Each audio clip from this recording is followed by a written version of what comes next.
days. My guides really want me to share my story, and I just got out of meditation,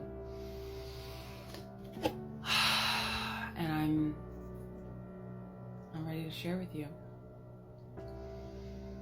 And they want me to start with my first spiritual awakening. I was 17. I just turned 17. I came out of a really rough household, and not everybody that knew me back then knew this, because we played it off, I think, I don't know, fairly well, I guess. But I grew up knowing that I wasn't safe in my home. I wasn't safe with the people in my home. And I grew up knowing or thinking that that was normal, and seeking out other avenues of feeling unsafe. So when I had my spiritual awakening, I was deeply entrenched in that. I was doing a lot of drugs. I was drinking more than anybody should ever drink in one night. And I had a dream that there was a house that was poisoned, and all these ambulances were there. There were fire trucks there. Dogs were getting sick. Like, everything was poisoned. And that house was me. And it woke me up like that. Even at 17, I was surrounded by toxicity. I literally lived in a house full of it. I lived on the couch. I paid rent to live on a couch. I had no space. I had no privacy. I had no, sovereignty in that house. And I woke up and just knew that I couldn't do it anymore. My soul woke up and was just like, this is not right. And I quit everything cold turkey. I quit smoking cigarettes. I quit doing drugs. I quit everything. And I moved out. And some friends took me in, and I shaved my head, and I started painting, and I started doing yoga. I started hiking. I became a vegan, all within a matter of days, weeks maybe for the vegan part. But the point is that it happened very quickly, and nobody understood what was going on. All my old friends thought I was crazy, and I'm experiencing something similar now, and I think that's why my guides wanted me to start with that story.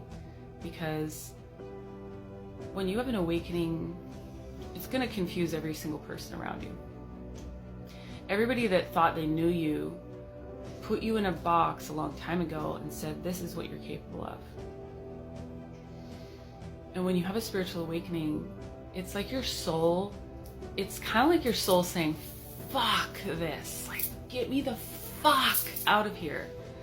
And you break free of this box, this cap, this ceiling that has been around you, surrounding you since, maybe you can remember. And the people around you are going to struggle with that because they think that's you.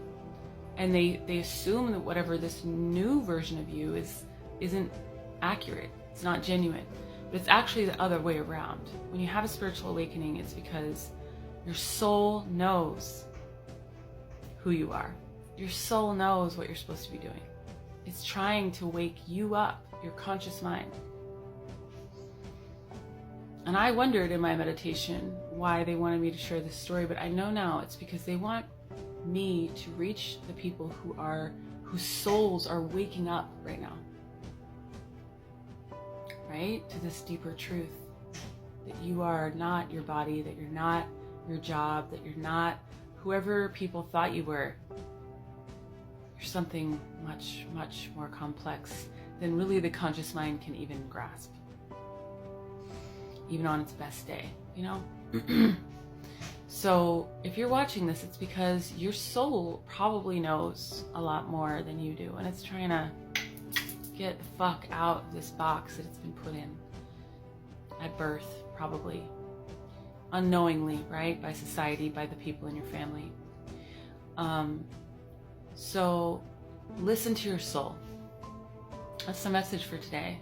If you're still here, if you're here listening, this is your message, okay? Listen to your soul. It knows a lot more than you do. and it's trying to communicate with you all the time.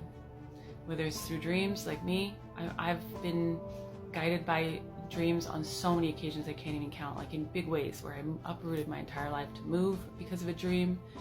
You know, I quit smoking cannabis as a teenager when I really didn't want to because of a dream. Somebody came to me in a dream and told me I had to, and I listened. But everybody's soul speaks differently through them, and everybody has different spiritual gifts, and one of my gifts is being a seer, right? Is having that third eye activation really intensely, but yours might be something different. So don't worry if it's not coming in the same format as I'm talking about. But listen to your heart, to your soul, because it's trying to talk to you, man. And I also just want to drive home that there are a lot of us waking up right now. Well, I went back to sleep, I'll be honest. I had my second awakening during the pandemic. I had to go back to sleep. I just couldn't keep open for that long. And I needed to go back to sleep, I guess, to learn some other lessons. And I don't judge the process, okay? But my soul woke me up again about 3 years ago and just said, what the fuck, you know? I think a lot of us have had an inkling of that. And so if you're one of these people, trust it, okay? Trust it.